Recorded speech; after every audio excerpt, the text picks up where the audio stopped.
Di tengah situasi pandemi COVID-19 hingga saat ini, persoalan pangan dan ketahanan pangan keluarga menjadi salah satu topik utama di samping penyebaran COVID-19 itu sendiri.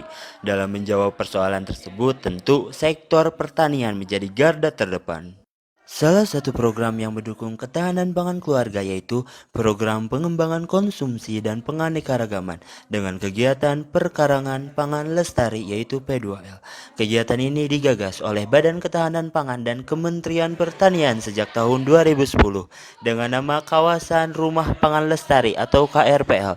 Kegiatan ini dikembangkan untuk memenuhi kebutuhan pangan keluarga dengan mengajak masyarakat dalam memanfaatkan perkarangan rumah yang ditanami aneka tanaman pangan. Lalu, apa yang dapat dilakukan agar perkarangan rumah lebih bermanfaat? Yuk, simak videonya. Pekarangan Pangan Lestari atau P2L adalah kegiatan yang dilaksanakan oleh kelompok masyarakat yang bersama-sama mengusahakan lahan pekarangan sebagai sumber pangan secara berkelanjutan untuk meningkatkan ketersediaan, aksesibilitas, dan pemanfaatan serta pendapatan. Kegiatan P2L dilaksanakan dalam rangka mendukung program pemerintah untuk penanganan daerah prioritas intervensi stunting dan atau penanganan prioritas daerah rentan rawan pangan atau pemantapan daerah tahan pangan.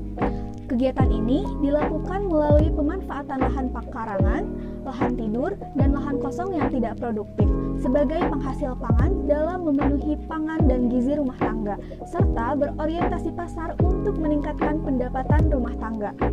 Adapun tujuan kegiatan P2L yaitu yang pertama, meningkatkan ketersediaan, aksesibilitas, dan pemanfaatan pangan untuk rumah tangga sesuai dengan kebutuhan pangan yang beragam, bergizi seimbang, dan aman.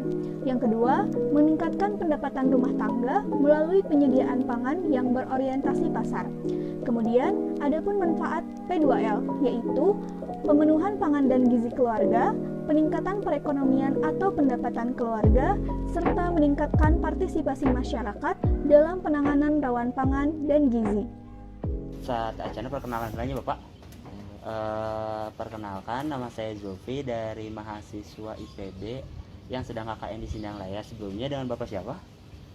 Saya Sugeng Ferry. Sugeng Ferry. Sugeng Ferry. Oh, Sugeng Ferry. Oh, maaf ya Pak. Langsung aja ke pertanyaan pertama ya Bapak. Nomor pertama, apa alasan yang mendasari Bapak dalam pembuatan perkarangan pangan lestari ini? Alasannya ya? Iya, alasannya. Alasannya karena memang program ini cukup membantunya, apalagi di masa pandemi seperti ini gitu. Jadi seperti tujuan program pekarangan pangan lestari ini kan memang untuk ketahanan pangan keluarga. Iya. Jadi mungkin ini salah satu solusi mungkin di masa pandemik untuk mengurangi belanja di luar rumah, iya. dan menambah pemasukan baik secara ekonomi ataupun secara pangannya untuk keluarga. Oh iya, baik Pak. Lanjut aja ya Pak. Nomor 2, Bapak telah melakukan P2L ini sudah berapa lama nih kira-kira Pak? Untuk program pekarangan pangan lestari ini dimulai dari tahun 2019 sebetulnya, 2019. dari bulan Januari untuk di tahap penumbuhan gitu. Nah, hingga sekarang di tahap pengembangan di tahun 2021. Oh, jadi kira-kira udah 2 tahun gitu ya? 2 tahun kurang lebih. Baik, lalu apa saja nih tantangan yang dihadapi dalam pengelolaan perkarangan pangan lestari ini? Tantangannya sih tidak terlalu menonjol gitu ya. Baik. Karena memang salah satu yang jadi kendala yang sangat sangat terlihat gitu, Iya. karena memang kita berada di wilayah yang padat kampung gitu ya, Padat penduduk. pada penduduknya, apalagi ditambah kita memang yang jaraknya terlalu dekat dengan pasar, jadi iya. cukup sulit untuk mensosialisasikan kepada warga bahwa program P2L ini Iya. sebetulnya membantu gitu untuk keluarga.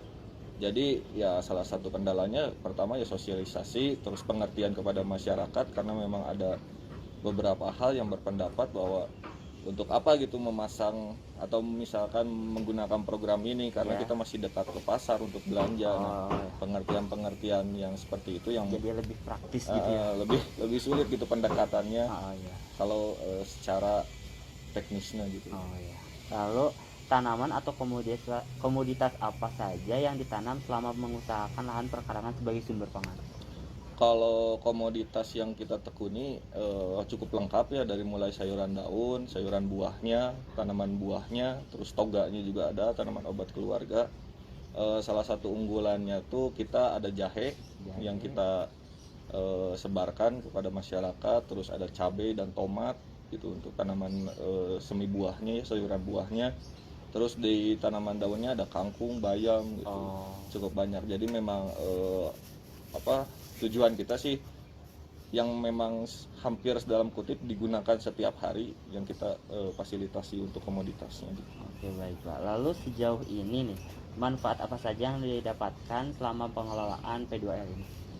Manfaatnya ya itu tadinya, alhamdulillah memang ada beberapa keluarga atau memang anggota Iya. dari kelompok tani kami yang memang terasa manfaatnya seperti berkurangnya anggaran biaya gitu. Anggaran biaya yang tadinya harus membeli ke warung atau Iya. ke pasar ya, untuk sehari 2 hari masih bisa metik di depan rumah gitu Iya, untuk iya. pekarangannya. Jadi ya alhamdulillah untuk kalau tujuannya dari P2L sebagai ketahanan pangan keluarganya, alhamdulillah memang ada yang berhasil seperti itu. Cuman bisa dikatakan ya tidak 100% atau tidak mungkin sempurna berhasil gitu. Iya. Pasti ada masih banyak kekurangannya, tapi ya kurang lebih kalau secara garis besar gitu apa manfaatnya ya seperti itu manfaatnya. Baik. Oh iya Pak, kan tadi kata Bapak ini tuh kelompok tani ya Pak? Ya. Namanya boleh tahu apa nih? Jadi kita ini namanya kelompok Taruna Tani Akur. Oh, Gitu. Taruna Tani Taruna Akur. Tani Akur yang memang lahir dari Karang Taruna. Jadi gitu, salah satu keunikan kita tuh kita lahir bukan dari petani, justru dari Karang Taruna. Oh, gitu. dari pemuda-pemuda ya? Dari pemuda, dari Karang Taruna, bagaimana caranya untuk menarik minat regenerasi petani, makanya kita bentuk jadi kelompok tani gitu, kelompok Taruna Tani seperti itu. Mungkin Bapak terima kasih sudah dicukupkan saja wawancara kali ini. Terima kasih dalam waktunya. Sama-sama. Selamat siang.